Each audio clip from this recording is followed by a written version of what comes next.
আমি আমার মা বোনদেরকে বলবো, আপনারা নিজেদেরকে গুছিয়ে সাজিয়ে স্বামীর সামনে উপস্থাপন করুন। অনেক বোনেরা আছে বাইরে যাওয়ার সময় পার্লারিং করে মেকআপ করে সুন্দর জামা কাপড় পরে বাইরে যায়, আর স্বামীর সামনে আসলে বুয়ার মতো থাকে। আছে না নাই? স্বামীর সামনে পচা জামা, ছিঁড়া জামা, চুলের মধ্যে নাই সুগন্ধি, নিজেকে গুছিয়ে রাখে না, সামলে রাখে না, কাজের বুয়ার মতো নিজেকে উপস্থাপন করে স্বামীর সামনে। আর বাইরে গেলে মেকআপ করে পার্লারিং করে যায়। হওয়া দরকার ছিল উল্টা, বাইরে আপনি সাদা সিধা ভাবে যাবেন, বোরকা দিয়ে নিজেকে ঢেকে যাবেন। বাইরে যাওয়ার সময় কোনো নারী পারফিউম ইউজ করে যেতে পারবে না। নারীরা যত পারফিউম ইউজ করতে মনে চায় আপনার বেডরুমে, আপনার স্বামীর সামনে, ঠিক কিনা? স্বামীর সামনে পারফিউম ইউজ করেন, নিজেকে উজাড় করে সাজান স্বামীর জন্য। এই প্রতিটা সাজুগুজুতে সওয়াব আছে না নাই? ইসলাম কতটা চেক এন্ড ব্যালেন্স, কতটা ভারসাম্যপূর্ণ জীবন ব্যবস্থা। খবরদার, নারীরা ডিওডোরেন্ট ইউজ করে বাইরে যেতে পারবে, যেটা সে তার আর্ম পেটে ইউজ করে, কিন্তু ঝাঁঝালো পারফিউম বোরকার উপর দিয়ে মেরে কোনো নারী বাইরে যেতে পারবে? কথা বলেন। সুনানে নাসাইর হাদিস, আল্লাহর হাবিব বলেন, আইয়ুমা ইমরাআতিন ইস্তা'সারাত নাফসাহা ফামাররাত আলা কওমিন লিয়াজিদু রিহাহা ফাহিয়া জানিয়া।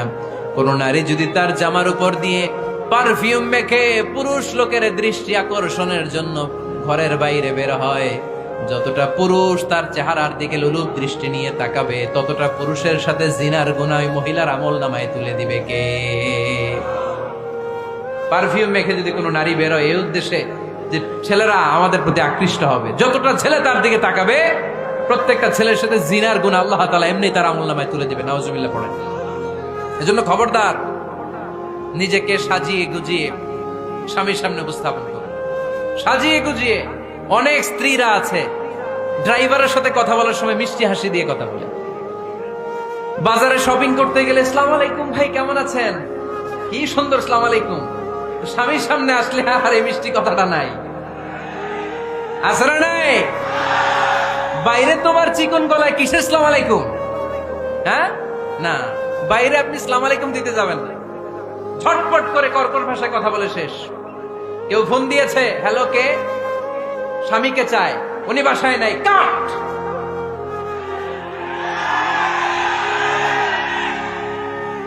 কারে চান? আপনার হাজবেন্ডের, নাই, কাট, শেষ করে দিবেন। মিষ্টি মিষ্টি আসসালামু আলাইকুম আসসালামু আলাইকুম বলা যাবে নাকি? খবরদার, খবরদার। বাজার করতে গেলে কি মিষ্টি হাসি, দোকানে গেলে কি মিষ্টি আলাপ, ড্রাইভারের সাথে কি সুন্দর কথা, সিএনজি ওয়ালার সাথে কি সুন্দর আলাপ, আর ঘরে আসলে এই চেহারাটারে এরকম করে রাখে। আছে না নাই? ঘরে আসলেই স্বামীর সাথে খিটখিটে মেজাজ। না, উল্টো করে ফেলছেন আপনি। বরং স্বামী ছাড়া অন্যদের সাথে কথা শর্টকাটে সারবেন, যাতে কোনো ফিতনা চলে না আসে। চিল্লায় বলেন ঠিক কিনা? আর নিজেকে স্বামীর জন্য উজাড় করে সাজান, পার্লারিং করেন, বিউটিফিকেশন করেন, মেকআপ করেন, বেডরুমে পারফিউম মাখেন, নিজেকে উজাড় করে স্বামীর জন্য সাজান। সওয়াব দিয়ে আপনার আমলনামাটারে পূর্ণ করে দিবে কে? বিশ্বনবী যখন সফরে যেতেন, সফর থেকে ফিরে আসার সময় ডিরেক্টলি স্ত্রীর ঘরে যেতেন না। বিশ্বনবী একজনকে ঘরে পাঠিয়ে দিতেন, মদিনার উপকণ্ঠে কিছু সময় অপেক্ষা করতেন, আর বলতেন আজকে আমি আয়েশার ঘরে যাব। আয়েশারে যে বলো আমি এসেছি, কয়েক ঘন্টা পরে আয়েশার ঘরে আমি ঢুকবো। সুবহানাল্লাহ পড়েন। স্ত্রীকে সময় দিতেন, কারণ স্ত্রী হয়তো কাজ করে, ঘর গুছায়, ঘেমে থাকতে পারে, তাকে নিজেকে গুছানোর জন্য সময়ের দরকার আছে না নাই?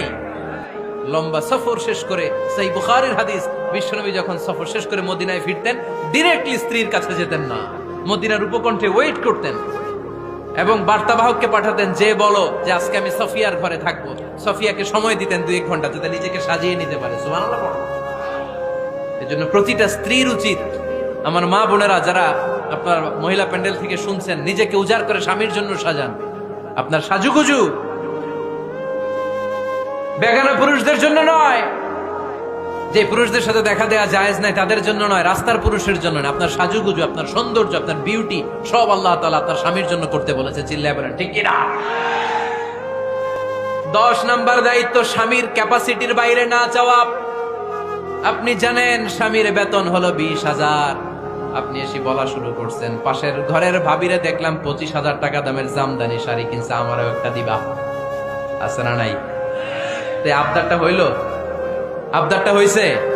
আপনি তো জানেন আপনার স্বামীর ক্যাপাসিটি কতটুকু।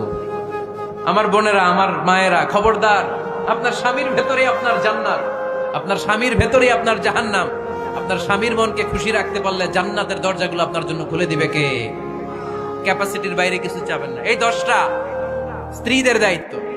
এই 10টা পয়েন্ট যদি কোনো স্ত্রী স্বামীর জন্য এইভাবে স্যাক্রিফাইস করে করে এইভাবে আঞ্জাম দিতে পারে, এই স্ত্রীদের জন্য জান্নাতের দরজাকে খোলা রেখেছে কে? আওয়াজ করে বলতে হবে, খোলা রেখে দিয়েছেন কে?